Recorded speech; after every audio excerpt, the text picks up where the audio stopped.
नमस्कार दोस्तों, मैं डॉक्टर सुमित गुप्ता। आज के सेशन में हम लोग बात करेंगे सिट्स बाथ के बारे में। सिट्स बाथ क्या होता है, किन किन कंडीशंस में करना चाहिए, कैसे करना चाहिए और कहां कहां पर नहीं करना चाहिए, इस बात का भी ध्यान रखना है। ठीक, तो सिट्स बाथ एक ऐसा कह सकते हैं प्रोसेस है, ऐसी सिकाई है जो मलद्वार से संबंधित बीमारियों में बहुत फायदेमंद होती है। कैसे करना चाहिए, सबसे पहले ये देखें कि कब करना चाहिए। तो जैसे फिशर के पेशेंट हो गए,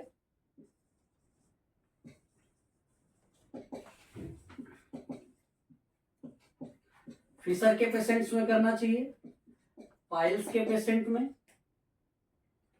फिस्टुला के पेशेंट में। इनके पेशेंट अगर हैं तो सिट्स बात करनी चाहिए। ठीक, क्या होता है, एक आपको बाउल लेना है, एक आपको ऐसे बाउल लेना है, प्लास्टिक का या मेटल का, जो भी आप लेना चाहें। उसमें हल्का सा गुनगुना पानी भरना है। इतना पानी भरना है कि केवल मलद्वार का हिस्सा ही डूबे, उसके ऊपर का जेनाइटल एरिया ना डूबे। तो यह रहता है क्योंकि जो मेल होते हैं उनमें फर्टिलिटी पर बुरा असर पड़ता है, इसलिए थोड़ा सा गुनगुना पानी लेना है और इतना गुनगुना हो कि आप आसानी से उसे सहन कर सकें। पहले हाथ डाल के देख लें, क्योंकि ऐसा हो सकता है कि अगर ज्यादा गर्म हुआ तो जल सकते हैं। तो ऐसा नहीं कि बैठे और तुरंत उठ के भाग खड़े हुए, तो ऐसा नहीं, जो आसानी से सहन हो सके हाथ डाल के एक बार देख लें। और क्या होगा कि आप इसमें मलद्वार के हिस्से वाला डूबा रहे, इतना पानी हो, और इसमें ऐसे आपको बैठना है, ऐसे आपको बैठना है। ठीक, फिशर, पाइल्स, फिस्टुला के केस में ये किया जाता है। और इस पानी में आप कोई भी एंटीसेप्टिक क्रीम, जैसे बीटाडीन सोल्यूशन हो गया, या फिर आयुर्वेद में बोलते हैं स्फटिका फिटकरी, 2 चुटकी फिटकरी डाल सकते हैं इसमें, या बीटाडीन डाल सकते हैं, दो में से कोई चीज डाल सकते हैं। दोनों चीजें एंटी इंफ्लेमेटरी प्रॉपर्टी भी रखते हैं और एंटीसेप्टिक भी है, समझ रहे हैं। तो दोनों चीजें फायदा करेंगी। दोनों में से आप कोई एक डाल सकते हैं। फिटकरी, हम जब मेरे पास कोई पेशेंट आता है तो हम उसको फिटकरी के लिए सलाह देते हैं कि आप पानी लीजिए, 2 चुटकी आप फिटकरी डालिए और उसमें बैठिए। अच्छा, फिशर के केस में जब कभी भी मलत्याग के लिए जाते हैं तो ऐसा लगता है कैंची से काटने जैसा दर्द हो रहा है। वो दर्द दवा खाने से ठीक नहीं होता, या कह सकते हैं काफी देर लगती है। अगर आप मलत्याग के तुरंत बाद सिट्स बात करते हैं तो आप पाएंगे आपको 50% आराम तुरंत ही मिल जाएगा, क्योंकि जो सिकाई होती है ये बहुत पेन में बहुत फायदेमंद होती है, बहुत काफी हद तक कह सकते हैं आराम मिलेगी। दूसरी बात, जब फिशर में किसी को मलद्वार में कट लगा होता है तो उसमें मल के जो टुकड़े भर जाते हैं, जब आप सिट्स बात लेते हैं तो वो जो मल के टुकड़े भर गए हैं वो भी निकल जाते हैं। दूसरी बात, जो स्फिंक्टर होते हैं उनका स्पाज्म खत्म होता है। अगर हम आपसे बात करें कि ये रेक्टम वाला हिस्सा है और ये है मलद्वार, इसके दोनों तरफ अगर हम बात करें तो 2 स्फिंक्टर होते हैं, इंटरनल स्फिंक्टर और एक्सटर्नल स्फिंक्टर। जब किसी को लंबे समय से, ये एक्सटर्नल, रेड से एक्सटर्नल है और जो हमने ब्लू से बनाया है इंटरनल है, जब किसी को लंबे समय से फिशर होता है तो उसके दिमाग में एक डर बैठ जाता है। मलत्याग करते जाते टाइम ऐसा लगता है कि मतलब दर्द होगा, जलन होगी, तो वो डर बैठ जाता है। उस डर की वजह से जो ये स्फिंक्टर होते हैं इनमें स्पाज्म, खिंचाव हो जाता है। जो इस खिंचाव की वजह से अगर ये स्पाज्म हो जाएगा, स्पाज्म हो जाएगा, तो आप देखेंगे कि जो ये जगह थी, ये जो जगह थी ये सिकुड़ जाएगी, ये सिकुड़ जाएगी ऐसे। और अगर ये सिकुड़ जाएगी तो कह सकते हैं कि मलत्याग के लिए जब भी जाएंगे तो बहुत परेशानी होगी, बहुत दर्द झेलना पड़ेगा, स्पाज्म। जब कभी भी सिट्स बात करते हैं तो सिकाई होती है, सिकाई में दर्द से आराम मिलता ही मिलता है, और जो भी मल के टुकड़े फंस गए हैं वो भी निकल जाते हैं। तीसरी बात यह है कि इन्फेक्शियस एजेंट जो होते हैं वो हाई टेम्परेचर पे ग्रो नहीं कर पाते।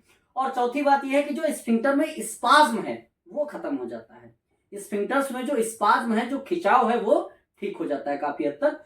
तो मेरे हिसाब से सिट्स बात बहुत फायदेमंद प्रोसेस है। कैसे करना चाहिए ये आपने सीखा। अब क्या क्या नुकसान हो सकते हैं इससे अगर हम पूछें, या किन लोगों को नहीं करना चाहिए, किन लोगों को नहीं करना चाहिए। जिन लोगों को मलद्वार के आसपास के एरिया में फंगल इन्फेक्शन है, जिनको टीनिया क्रूरिस है।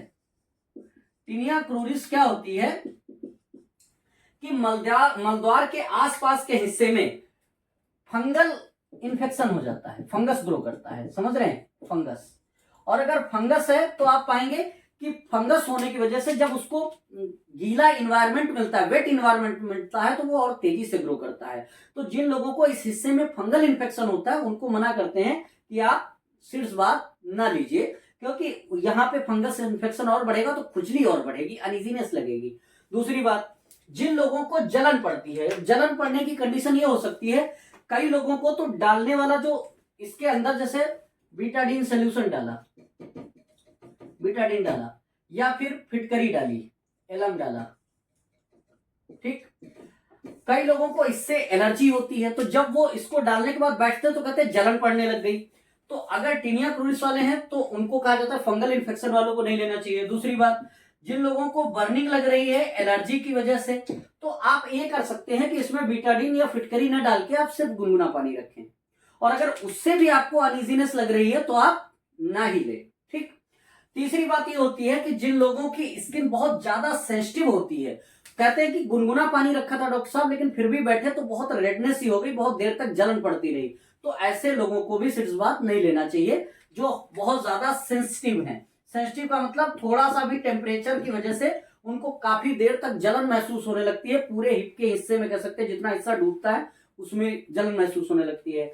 अगर एलर्जी की कंडीशन है तो इस चीज को डालने से रुक जाएं, केवल गुनगुना पानी रखें। लेकिन अगर उतने के बाद भी बर्निंग लग रही है पूरे हिस्से में तो फिर नहीं लेना चाहिए।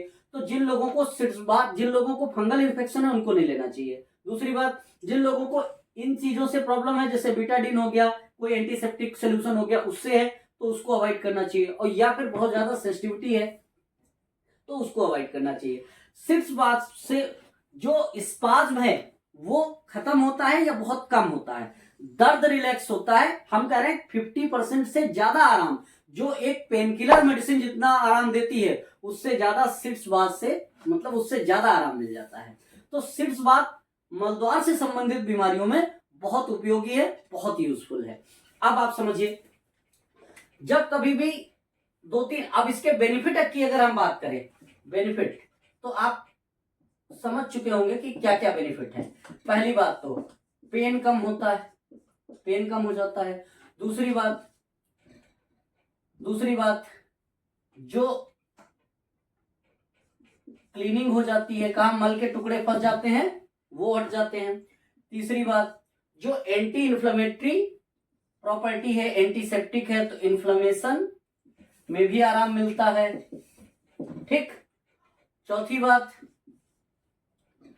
स्पाज्म जो है, स्फिंक्टर स्पाज्म, उसमें आराम मिलता है। पांचवी बात, जब टेम्परेचर बढ़ता है किसी हिस्से में तो वहां की वेसल्स डायलेट करती हैं, और वेसल्स डायलेट करती हैं तो ब्लड सप्लाई बढ़ जाती है। तो अगर ब्लड सप्लाई बढ़ जाएगी, ब्लड सप्लाई बढ़ जाती है, और ब्लड सप्लाई बढ़ेगी तो हीलिंग फास्ट हो जाएगी, हीलिंग फास्ट। तो अगर फिशर जैसी कंडीशन है तो उसमें हीलिंग तेज हो जाती है। तो ये कुछ फायदे हैं। जिन लोग, और किनको नहीं करना चाहिए वो भी हम लोगों ने जाना, फायदे बहुत सारे हैं। तो मलद्वार से संबंधित में सीड्स बाथ एक तरीके से वरदान है। उम्मीद है आपको सीड्स बाथ के बारे में जो कुछ बताया वो समझ आया होगा। फिर भी अगर आपके मन में कोई सवाल है, कोई क्वेरी है इससे रिलेटेड, या मलद्वार से संबंधित किसी बीमारी से रिलेटेड आप कुछ पूछना चाहते हैं या हमसे मिलना चाहते हैं, तो नीचे दिए गए नंबर पे आप कांटेक्ट कर सकते हैं, हमसे मिल सकते हैं और अपने सवाल भी हमसे पूछ सकते हैं। आपके सारे सवालों का जवाब जरूर दिया जाएगा। Thank you.